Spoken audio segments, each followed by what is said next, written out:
यहाँ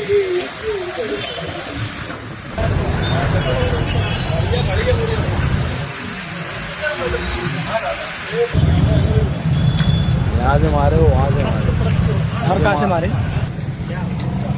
पीछे थोड़ा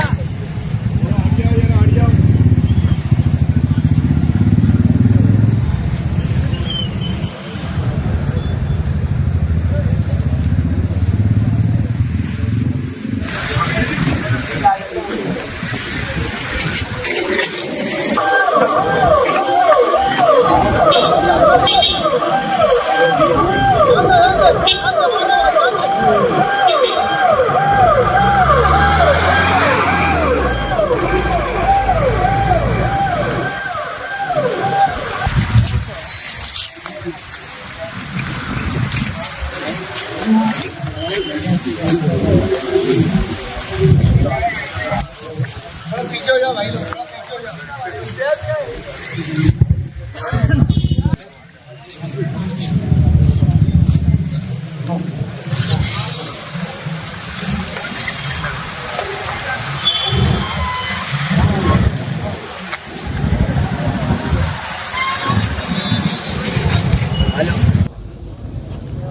पिछले कुछ दिनों से मालेगांव के हालात लाइन ऑर्डर को लेकर के इंतहाई ख़तरनाक होते जा रहे हैं। माजी में भी बार बार फायरिंग होती रही, लेकिन फायरिंग करने वाले जो असल आरोपी हैं डिपार्टमेंट ने उनको अरेस्ट नहीं किया।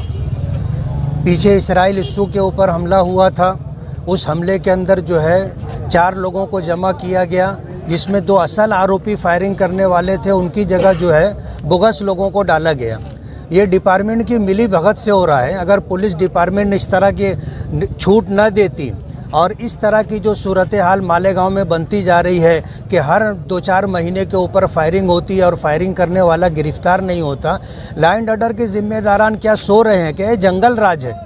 आज अगर हमारे एक से मेयर के ऊपर इस तरह का हमला होता है तो शहर के अंदर तो किसी की भी जान माल महफूज नहीं है, ऐसी सूरत हाल है।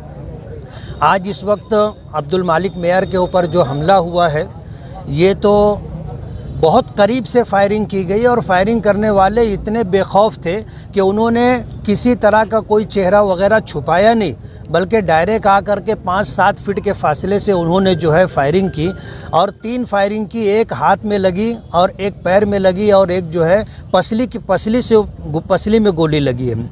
हालत अच्छी नहीं है। इन हालात के अंदर पुलिस डिपार्टमेंट यहाँ हॉस्पिटल में आकर के गर्दी किए हुए था। पुलिस डिपार्टमेंट की जिम्मेदारी ये थी कि वो बजाय हॉस्पिटल छोड़ करके आरोपियों को तलाश करना, उनको गिरफ्तार करने का काम करना चाहिए था। सारे जिम्मेदारान यहीं जमा थे और जो असल आरोपी है वो शहर के अंदर कहाँ है, शहर से निकल गए हैं। पुलिस डिपार्टमेंट उनको जाने का मौका दे रही है, ऐसा दिख करके आ रहा है।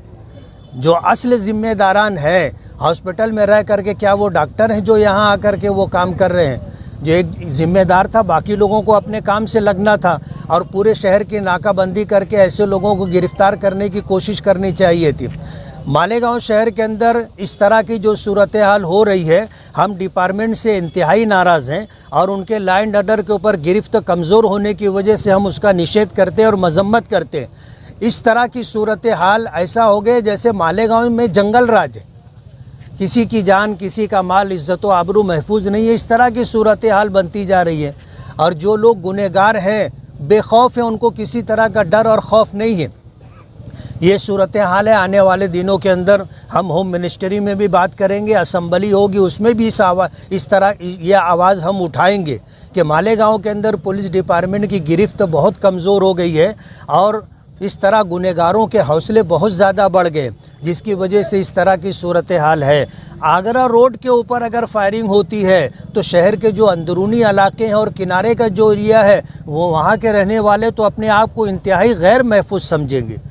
इसलिए मालेगांव की तरफ से हम इस मामले की जो है डिपार्टमेंट की मजम्मत और निषेध करते और असल आरोपी अगर गिरफ्तार नहीं होते हैं सुबह तक, तो उस सिलसिले के अंदर क्या करना है हम शहर के ज़िम्मेदारों से मशवरा करने के बाद अगला प्रोग्राम तय करेंगे। अभी डॉक्टरों से क्या बात हुई आपकी? ये सियासी रंजिश है या फिर अभी तो सूरत हाल क्या है कि यानी इंक्वायरी के बाद ही समझ में आएगी, लेकिन पिछले चंद दिनों से जिस तरह की आपस में जो है टॉकिंग हो रही थी, एक दूसरे से बातचीत हो रही थी, एक दूसरे के ख़िलाफ़ बोला जा रहा था, तो उससे ये साफ जाहिर होता है कि ये पॉलिटिकल और सियासी मसला है और इसी मामले में उसको टारगेट किया गया है। कहाँ ले गए?